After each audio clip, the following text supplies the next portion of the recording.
Hello বন্ধুরা, আমার চ্যানেলে তোমাদের স্বাগত জানাই। আজকে আমরা আলোচনা করব সিম্পল ইন্টারেস্টের ঠিক 6 নম্বর পার্টের যে অঙ্কগুলো বাকি রয়েছে, খুব অল্প সময়ের মধ্যে সূত্র ছাড়া কি করে অঙ্কগুলো নিমিষের মধ্যে সলভ করা যায়। ঠিক আছে, তাহলে দেখো সঙ্গে থেকে শুরু করছি আজকের বিষয়। তো আজকের ফার্স্ট কোশ্চেন, একটি অর্থ 2 বছরের জন্য একটি নির্দিষ্ট হারে সরল সুদে ধার দেওয়া হয়।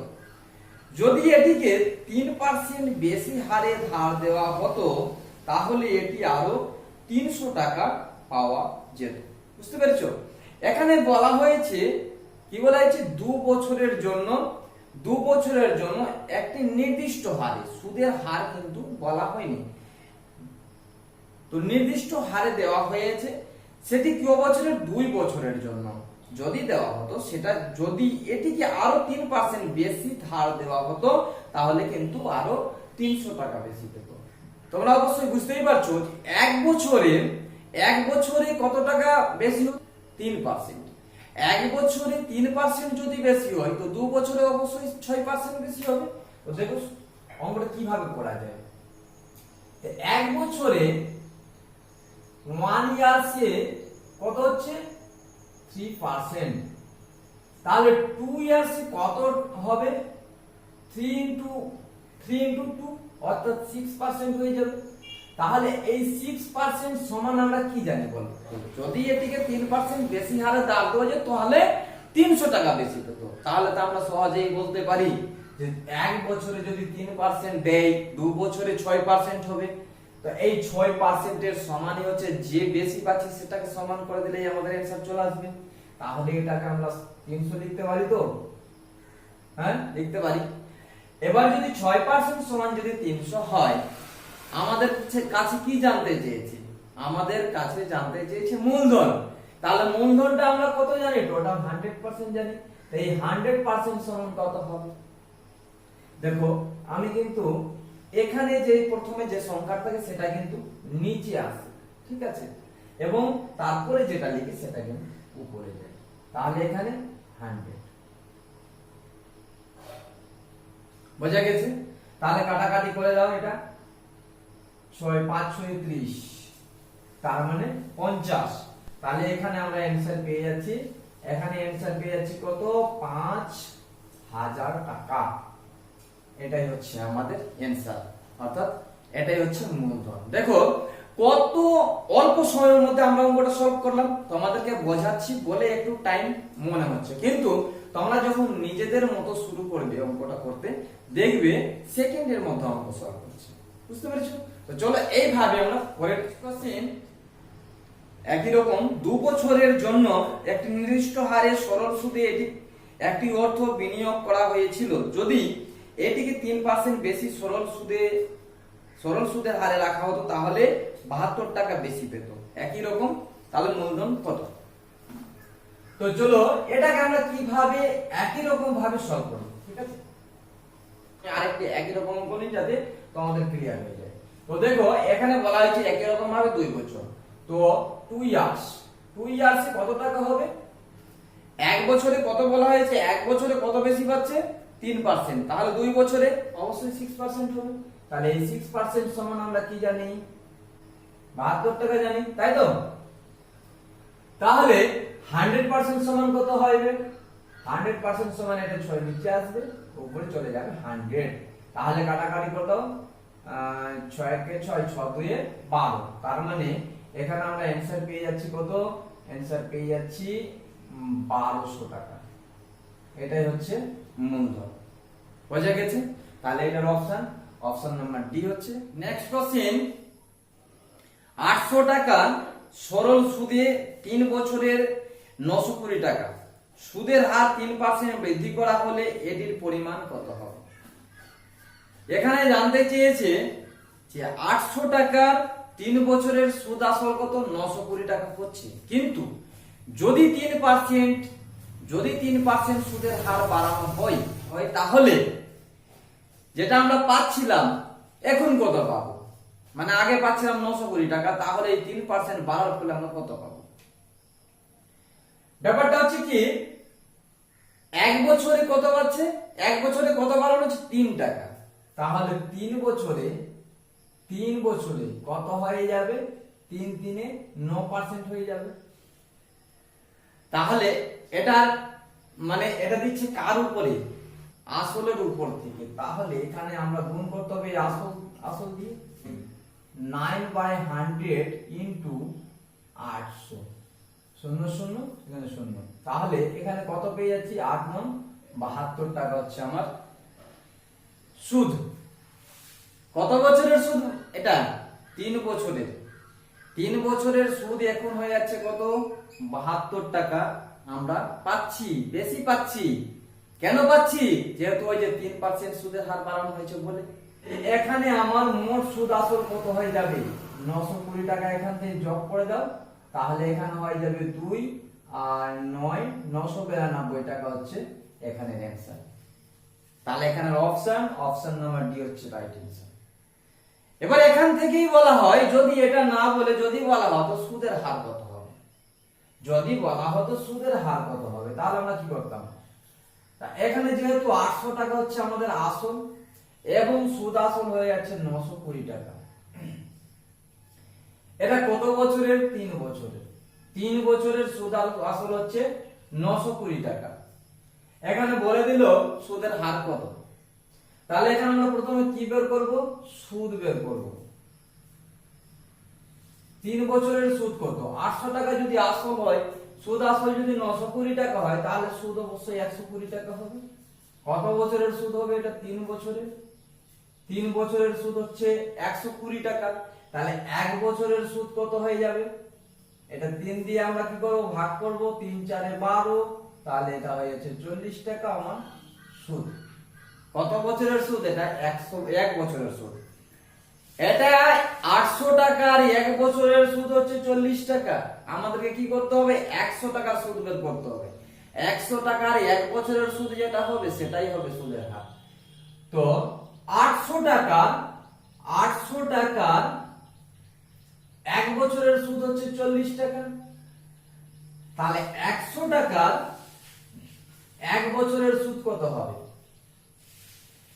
এখানে উপরে আমাদের 40 আছে, নিচে কে আসবে, নিচে আসবে এখানে যে সংখ্যাটা থাকে সেটা সব সময় নিচে আসে, তাহলে এটা হয়ে যাবে নিচে 800 এবং এখানে হয়ে যাবে এই যে এটা 100 টা চলে যাবে উপরে। এবার এই যে দুটো শূন্য আমরা কি করলাম, কাটলাম।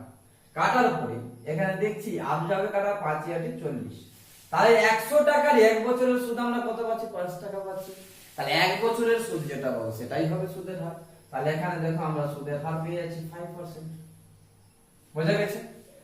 যদি এটা না বলে যদি সুদের হার বের করতে পারে, তখন আমরা কিন্তু সুদের হার সহজেই বের করতে পারছি। তো চলো একই রকম আরেকটি অঙ্ক দেখে নিচ্ছি, যাতে আমাদের কোনো রকম ভাবে ত্রুটি না থাকে।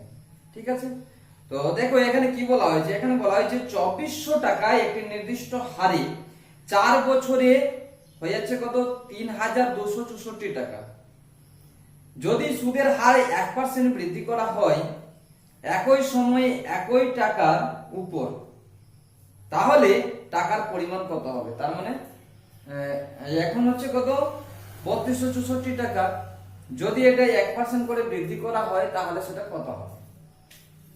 1 বছরে কত বাড়ানো হচ্ছে, 1%, তাহলে 4 বছরে কত বাড়ানো হবে, 4 বছরে কত হয়ে যাবে, 9% করে দিলাম।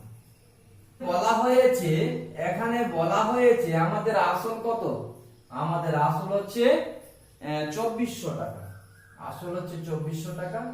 সেটা কত হয়ে যাচ্ছে 4 বছরে, 4 বছরে কত টাকা হয়ে যাচ্ছে, 4 বছরে হয়ে যাচ্ছে 3264 টাকা, 3264 টাকা। ফর ইয়ার সে কত, 4% বৃদ্ধি পাচ্ছে, তাহলে এই 4% এই আসল হচ্ছে 2400 টাকা, এই 2400 টাকার উপরে কত টাকা হবে, মানে বৃদ্ধি পেয়ে, মানে আসলের উপরেই তো বৃদ্ধি পাবে। তাহলে এটা চাইলে আমরা এবারে কাটতে পারি, কিন্তু আমি তোমাদেরকে বলেছি এর আগের অঙ্কতে যে এটা 4 আছে, তো 4 এর নিচে পার্সেন্টের জন্য 100 লেখা যায়, তখন এই 100 আর দুটো শূন্য কাটা যাবে, কিন্তু আমরা আর 100 লিখছি না, আমরা এই পার্সেন্টেজ আর এই দুটো শূন্য ড্রপ করে দিলাম।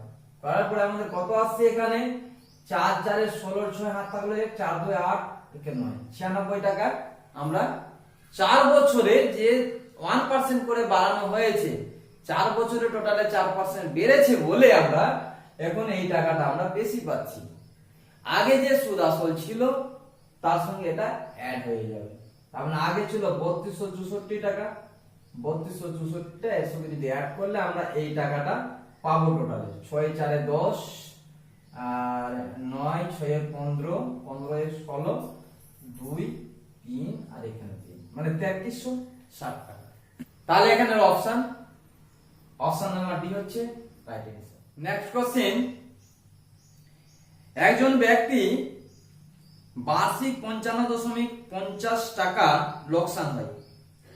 ব্যক্তির বার্ষিক হার 11% থেকে 11.5% থেকে 10% নেমে আসে, তাহলে মূলধন কত হবে? তা আগে আমাদের সুদের হার কত ছিল? আগে ছিল 11.5% মাইনাস, এখন কত হয়েছে 10%। এই 10% হয়েছে বলে কিন্তু আমরা লস করছি, বুঝতে পেরেছো? তাহলে টোটালে আমরা কত টাকা কম পাচ্ছি এখন? 1.5%। এটা কিন্তু আমরা কম পাচ্ছি বলে আমাদের লস হয়েছে। কত টাকা লস হয়েছে? 55.50 টাকা। তাহলে 1.5% কমছে সুদের হার বলে আমরা 55.50 টাকা কম পাচ্ছি। তাহলে এর সমান আমরা এটা এরকম করতে পারি 55.50 টাকা করতে পারি। তো এই সমানটা আমরা দেব। এখানে আমাদের কাছে কি জানতে চেয়েছে? আসল জানতে চেয়েছে। আসল বলতে পুরো 100%। তাহলে এই 100% যদি কমে তাহলে আমরা কত পাবো? এই 100% যদি কমে তাহলে আমরা কত পাবো? এটাকে আমরা কি করব? এটাকে আমরা নিচে লিখব 1.5 আর এই 100টা যাবে উপরে। এবার এই দশমিকের জন্য একটা 1 দিয়ে দুটো শূন্য, আর এই দশমিকের জন্য একটা শূন্য আছে বলে এখানে একটা শূন্য। দশমিক গুলো আমরা ক্লিয়ার করে দিলাম। এবার দেখো একটা শূন্য দুটো, একটা দুটো কাটলাম। এবার এখানে 5 দিয়ে কাটলে 5 দিয়ে 10 আর সরি এটা 5 3 5 এ 15 হবে। এটা 3 5 এ 15 আর এটা 5 দিয়ে 10। এবার এটাকে 3 দিয়ে কেটে দাও। 3 একে 3 3 8 24 3 5 এ 15 0 2 কে 0 5 2 10 8 2 16 একে 17 2 1 2 3। তার মানে আমরা আসল পেয়ে যাচ্ছি কত? 3700 টাকা। তাহলে এখানে অপশন নাম্বার এ হচ্ছে। নেক্সট কোশ্চেন একই রকম, ব্যাংকে বার্ষিক সরল সুদের হার 5% থেকে কমিয়ে 3.5% করা হলে সুদ থেকে একজন ব্যক্তি বার্ষিক আয় 105 টাকা কমে যায়।